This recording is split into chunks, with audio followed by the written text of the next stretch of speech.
Rapat paripurna yang dipimpin Wakil Ketua DPR Fahri Hamzah ini dihadiri 315 dari 555 anggota DPR. Keputusan DPR soal dana aspirasi memang menjadi perhatian tersendiri karena sudah menjadi kontroversi sejak 2 pekan sebelumnya. Pengambilan keputusan diperkirakan alot karena sebelumnya sejumlah fraksi terang-terangan menolak. Fraksi Nasdem, Hanura, PDI Perjuangan menunjukkan sikap tegas menolak. Sedangkan fraksi Demokrat juga menunjukkan sinyal akan menolak. Begitu rapat dibuka, sejumlah interupsi pun masuk. Namun pimpinan rapat akhirnya mempersilahkan Ketua Panitia Kerja Dana Aspirasi atau nama resminya Panitia Kerja Usulan Program Pembangunan Daerah Pemilihan atau UP2DP membacakan hasil rapat panja. Ketua Panja UP2DP Toto Daryanto pun menyampaikan laporannya. Toto menyebut hanya 3 dari 10 fraksi yang menyatakan menolak dana aspirasi.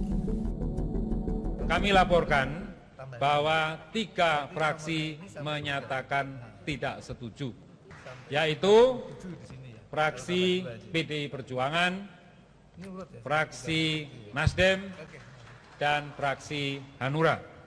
Selebihnya semua menyatakan setuju.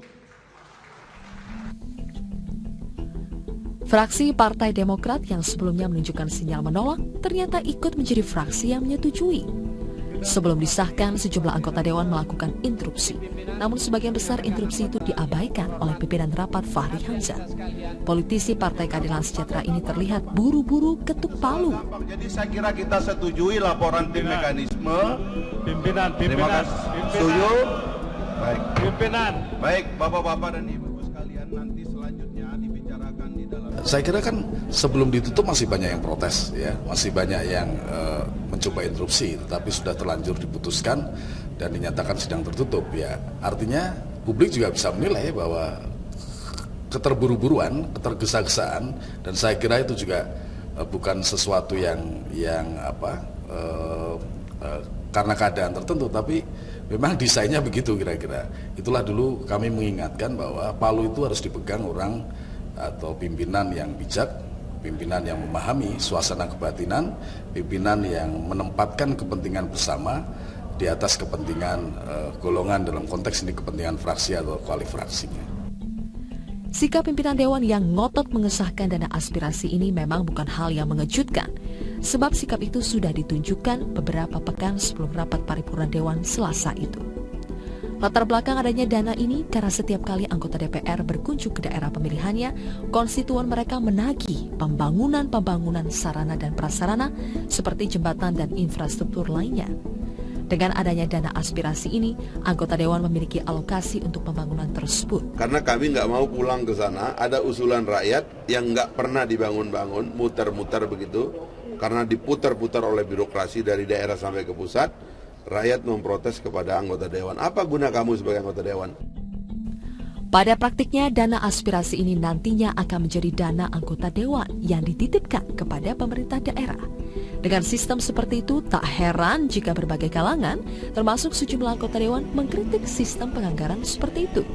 Sebab anggota Dewan seharusnya justru memberi pemahaman kepada konstituennya tentang mekanisme penganggaran yang benar sesuai dengan sistem keuangan di negara ini, bukan melakukan politik sinterklas lewat dana aspirasi.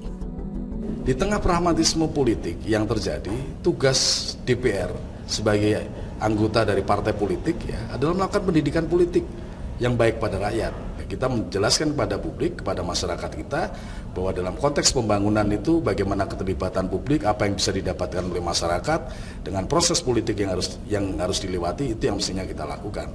Tidak kemudian berlaku seperti sinterklas, membagi-bagi program, membagi-bagi proyek di daerah dalam ini adalah daerah pemilihan yang sesungguhnya melanggar prinsip-prinsip tentang pembangunan yang adil, pembangunan yang proporsional, dan pembangunan yang jauh dari korupsi dan percaluan. Pihak pemerintah pun memahami mengapa ada sejumlah fraksi yang menolak dana aspirasi ini. Sebab dana ini memang rawan korupsi. Jadi wajar kalau ada anggota menolak karena ini area sensitif, area peka korupsi.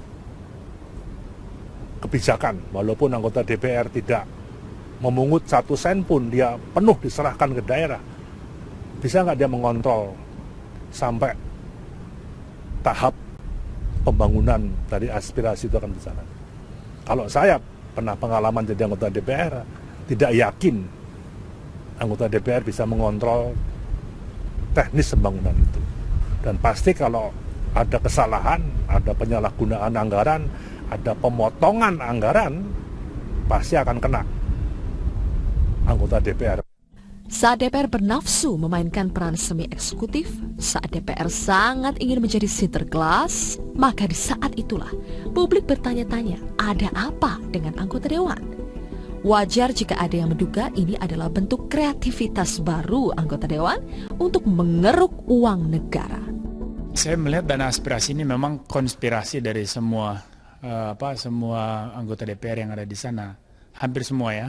Ya, meskipun ada yang menolak, tapi artinya bahwa inilah cara baru dari para wakil kita untuk mengambil uang negara ya, karena mereka mungkin tidak punya ruang yang cukup luas lagi untuk melakukan korupsi terbuka. Ada banyak aspek yang ditabrak dalam guliran dana aspirasi ini. Tak heran jika penolakan publik juga terus bergaung.